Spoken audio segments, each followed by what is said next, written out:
Suportado ng House Committee on Ways and Means ang tax reform agenda ni Pangulong Ferdinand Marcos Jr.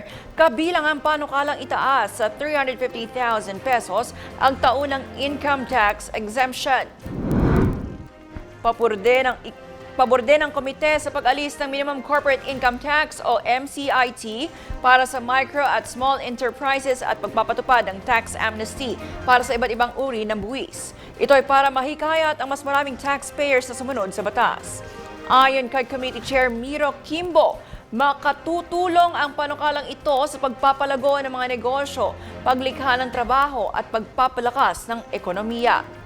Dagdag pa niya, nakahanda ang komite na agad isulong ang panukalang batas kasabay ng pakikipag-ugnayan sa Department of Finance, Bureau of Internal Revenue at iba pang stakeholder.